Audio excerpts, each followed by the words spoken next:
Well, good morning, everybody, and thank you so much for being a part of LitLando. I'm John King of The Drunken Odyssey with John King. Last August, I met with some of the, godfathers of the literary families here in Orlando. Pat Green, Kim Britt, Jared Silvia, Jesse Bradley, and Ryan Rivas, because when I left the MFA program in NYU, not in disgrace, I don't know what you've heard, I really didn't expect to find such a vital and vibrant community here. And so they really let me keep my MFA thing going. And my podcast, really, that's what it is. It's my cheap MFA that never, ever ends.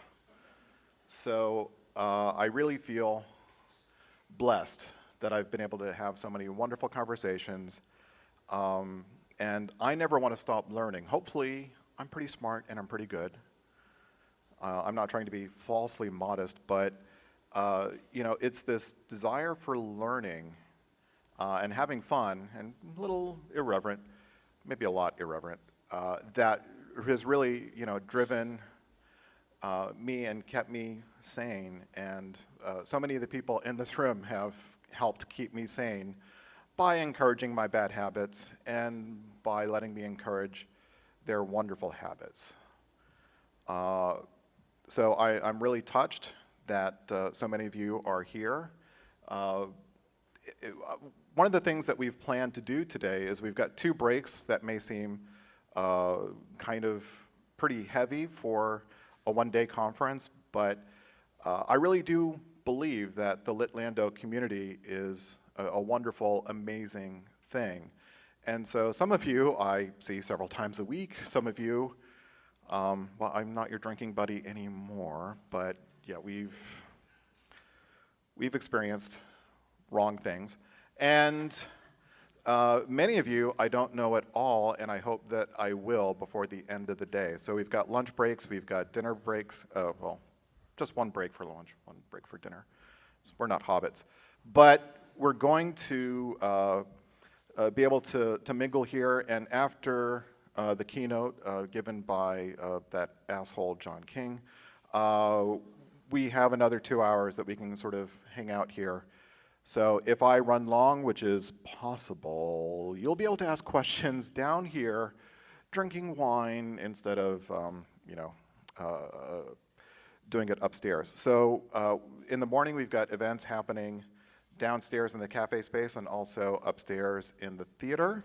So we've posted the schedule around as much as possible, so just take a look. And one of the reasons why I wanted to do this wasn't just because I love this community, but because I want this community to continue to be great.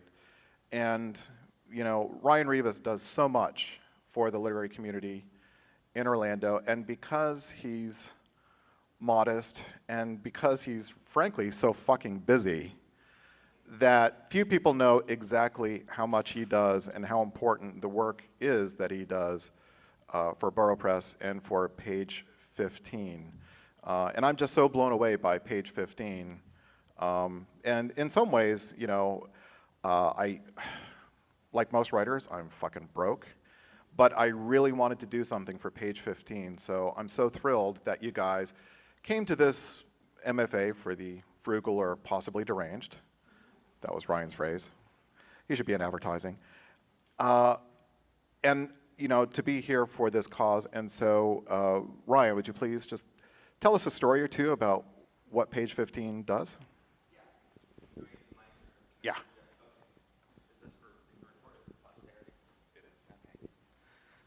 Thanks, John. Thanks for being here. Yeah, as I get older, I get more and more prone to crying, so I'm going to try not to do that. Just like I could watch like a commercial about a dog and I'll start crying. So, but yeah, Borough Press came out of a larger nonprofit that started with one program, and that was Page 15.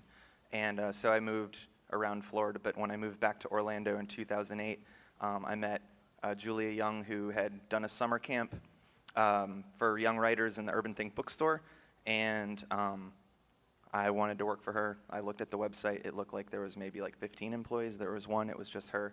And she hired me. I was working part-time at the Urban Think bookstore, and then we started to build Page 15. Since 2008, we serve about 100 to 200 kids a year with free tutoring programs, after-school tutoring and writing, summer camps, spring break camps, publishing projects, especially now that Borough is up and running.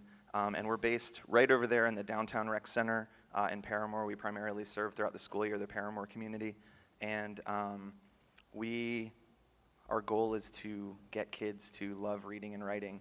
And in a way, Borough kind of evolved out of that because part of our mission is obviously to publish books, but the other part of it is to foster community here, which so many people, John included, and all the faces here that I see and recognize contribute to. And so it only makes sense that we would try to do that because we're telling these kids that we see every day to love books and to love writing. And when they graduate high school, we don't want them to like look around Orlando and be like, well, this place fucking sucks. There's no readings, there's no writers, this is bullshit. Like, what have you done? Where do I now have to move to New York or something? So hopefully what the whole nonprofit does is create this pipeline of literary people, lovers of books and writers. So one kind of feeds the other. And we do lots of fun projects. A couple of the books we've published, we do an annual anthology of teen writing, and there's a different prompt every year. One year it was like, pick a place in Orlando and then destroy it under dystopic conditions. One year it was, what do adults do wrong, and how would you fix it? And this year we're exploring sort of gender roles. So we've picked 15 persona poems that students have written using like stereotypical gender things like high heels and whatnot. There's an amazing, and this is like brand new. There's an amazing poem about a hijab, which is really cool. So there'll be more information about that later, but there's a couple of the books that we've published through Page 15 and Borough of Orlando writers. And that's just one amazing thing. So yeah, all the money has gone directly into the coffers of Page 15, and like just last night, and actually as we speak right now, there's like 6 or 7 high schoolers working on this publishing project with some of our Page 15 staff. So it's a good thing. It's contributing to the sustainable, lifelong lifeblood, maybe, of Orlando's literary community. And it starts with the children. Yeah, I don't know. I don't know what John really wanted me to say here, but does that cover it? A story. Okay, a brief story. My favorite story might be from like 3 years ago, maybe 4. We did a slam poetry camp in the rec center over spring break, and I do not teach the slam poetry camp, although I do teach a lot of the programs. We bring in someone who knows what they're doing when it comes to slam poetry. But I help out and advise, and we had one student named Daria, and she was quite aware that her name was Daria, and she's like, and she kind of like had that disposition, and she's like, yeah, I've seen the show, because I wasn't sure if she had, and she's like, she's kind of off in the corner, and she didn't really want to participate, and I was like, why are you here? What's up? Like, what brought you here? And she's like, my language arts teacher said I should do this. It's probably, I don't know, I hate poetry. And so I was like, okay, well, let's harness that. Let's take your hatred and your awesome, like, sort of personality and put that into a poem. So someone who was, like, there because they felt like they had to be and they were going to get extra credit or whatever, all of a sudden in 3 days turned around and created a poem called Dear Poetry, and she even made fun of, like, so it was basically about how she hated poetry and how she hated T.S. Eliot and how he was like a lame old white dude, and and she even talked about how she hated slam poetry, which is very brave because there's about 19 other like kids who are really into slam poetry in high school, and she delivered it like this, like a slam poet, and like she went from this little like, you know, quiet thing in the corner to like this amazing dynamic force at the end of the week when we performed all the poems that we wrote. All the kids performed their poems and stuff and got chapbooks and recordings. And so I feel like, you know, that's probably a good anecdote for what Page 15 can do, be it through our programs after school in Paramore and the summer camps, really all over the county, I guess, and converting skeptics and haters into actual book lovers and writers. So yeah, thank you for coming to this conference and directly funneling your contribution to page 15, because it really does mean a lot, and it goes a long way. So thank you.